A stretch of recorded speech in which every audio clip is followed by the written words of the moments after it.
Apple and rhubarb crumble is one of those classic desserts that's super easy to make, tastes absolutely fantastic, and all of the ingredients are relatively cheap, which is always a bonus. Also in this recipe, I'm going to show you how to make a creme anglaise, which is just a fancy word for custard. So let's get straight into it. Please sit back, relax, and enjoy.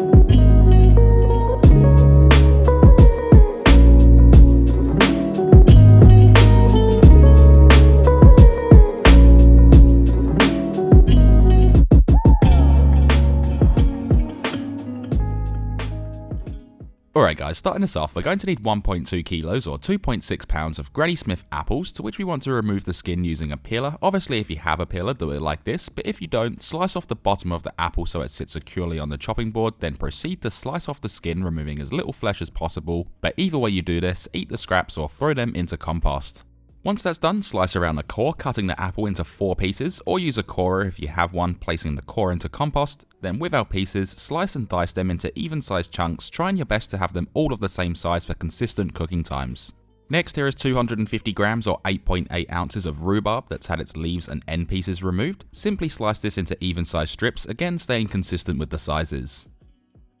We can now place the diced apple into a pot along with the stripped rhubarb, then summon a lemon from the air and run it along a microplane, adding the zest from the whole lemon for a nice citrusy fragrance and flavour. Along with that, add in 60 grams or 2.1 ounces of unrefined caster sugar, which is optional but adds a nice sweet caramel-like flavour, and 1.5 teaspoons or 2 grams of ground cinnamon, which is also optional but adds a deep earthy warmthness to the fruit, leaving us with this that we can then take over to our stovetop, place onto a medium heat and give a good mix, ensuring the fruits are coated in the sugar and cinnamon. Once mixed through, place on a lid and say goodbye for 5 minutes undisturbed, then carefully remove the lid, give the mixture a stir, which will have the rhubarb being completely soft and the apples still having a slight bite to them, then remove this from the stovetop. To make the crumble, add 200 grams or 7.05 ounces of plain all-purpose flour to a mixing bowl, as well as 110 grams or 3.8 ounces of cubed room temperature unsalted butter, 80 grams or 2.8 ounces of unrefined caster sugar, which can always be substituted for granulated or fine caster sugar, and 70 grams or 2.4 ounces of rolled oats, which are completely optional. Get your hands in there to rub the ingredients into the butter to create the delicious crumble, and keep mixing it until it resembles coarse breadcrumbs, just like this. Once that's all done, transfer the apple and rhubarb mix into a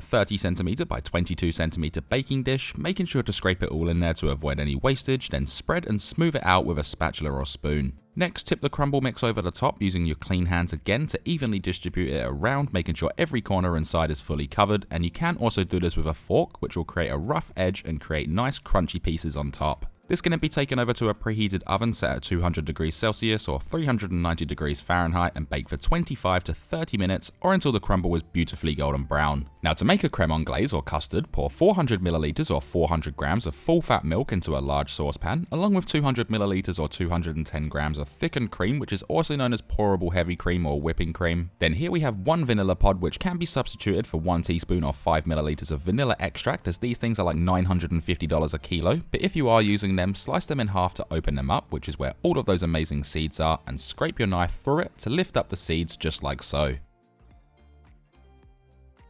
Add the vanilla seeds or extract if you're using it into the milk and cream, also adding in the pods for amazing flavour and fragrance. Then make your way over to the stovetop, place this over a medium heat, and whilst whisking occasionally, heat the mix to about 67 degrees Celsius or 152 degrees Fahrenheit, or if you don't have a thermometer, simply heat it just under simmering point, but don't let it actually come to a simmer, otherwise we'll risk it burning and scrambling out eggs in the next step. Talking about that next step, add 4 large free-range egg yolks to a mixing bowl along with 90 grams or 3.1 ounces of unrefined caster sugar, and vigorously whisk this together for 1.5 to 2 minutes or until the mixture is pale, creamy and light. Going back to the heated milk, cream and vanilla, this can then be given a final mix before removing it from the stovetop and immediately pour it into the egg and sugar mix, using the whisk to hold back the vanilla pods but leave them in the saucepan. Once in, again vigorously whisk just until everything is combined, it's nice and smooth and those flavours have become friends, then place the saucepan back over a medium-low heat. Pour in our concoction, making sure to scrape in any seeds stuck in the bowl, then whilst continuously whisking or using a spatula, gently mix and heat for 5 to 6 minutes for the egg yolks to start cooking and thickening our custard. Also, if you didn't know, this is the base to most of your favourite ice creams before it gets churned. Now after 5 minutes, this has become a beautiful golden colour, it's starting to leave ribbons and it's coating the spatula well when mixed. These are the signs that it's now complete and it can be removed from the stovetop. It's highly recommended to then get this out of the hot saucepan as quickly as possible to prevent it scrambling or curdling, so either pour it into a jar, bowl or any non-plastic container you have, leaving us with this delicious creme anglaise or custard that can be stored in the fridge for up to 5 days. After all that's done, our crumble will then be beautifully golden brown on top and sending an amazing fragrance around our house. Let's then remove this from the oven and allow it to cool and set for 10 minutes.